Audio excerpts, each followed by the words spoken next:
Yeah, I remember covering that story at the time. What a huge story it was.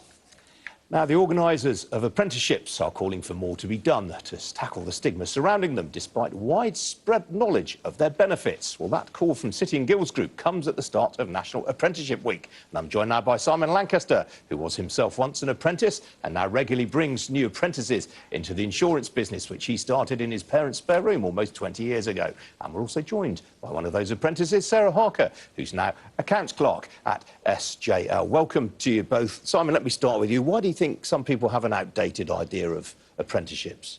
Well, I'm really passionate about apprenticeships because they chime with my own story of bedroom to boardroom. I started my own career as an apprentice aged 17 at a local firm of insurance brokers where I learnt my trade before going on to set up SJL Insurance out of my parents' spare bedroom aged 23. In 18 years since then, we have supported apprenticeships. We've employed 26 in that time, all of whom we've offered full-time employment to at the end of their apprentice. 10 of them are still with us, and 5 of them made managerial positions. And they have contributed massively to our growth. We're now one of the largest owner-owned insurance brokers in the UK, with revenues of over 20 million. So it's been really mutually beneficial for the 26 apprentices who it's been fantastic to see their career be launched, but also beneficial for us as well. So, yeah, so I mean, you see the benefits. Why don't other people potentially? I think awareness is a thing. I mean, the government have done quite a bit, to be fair to them, over the last few years to sort of support apprenticeships, including changing the funding, etc.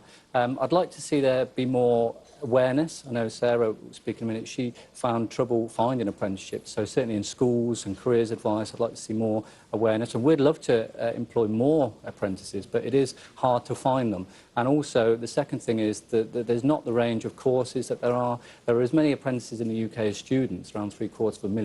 And there's not the range of courses. So we'd specifically like to see a financial services or insurance-specific apprentice, which I think would be really useful. So. All right. Well, Sarah, what were your expectations and has it lived up to them? Oh, definitely. So I finished my A-levels at sixth form. I wasn't sure what I wanted to do, whether to go to university. So I actually went to an open day in Worcester where local businesses came and offered the apprenticeships that they were offering to students at the time, and I thought that would be the route for me. And by then researching on my own on the internet, I found Simon's company, where it's renowned for employing apprentices and being successful. And I just particularly liked the fact that Simon was an apprentice himself and that I was going to potentially be in a company that supported. So what's he got you doing? So I've been there now 2.5 years, and since finishing my apprenticeship within 15 months, I got offered a full-time contract, and since then I've had regular pay rises and very recently a promotion within my team, so all positive. Very briefly, Simon, the apprenticeship levy comes in for a lot of criticism from business. How have you found it?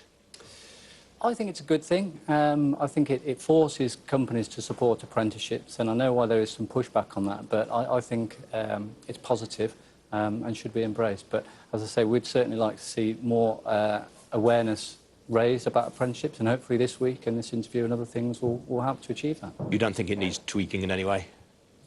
Not for me, no, not for me. All right, Simon Lancaster, Sarah Harker, good to see you both. Thanks for joining me.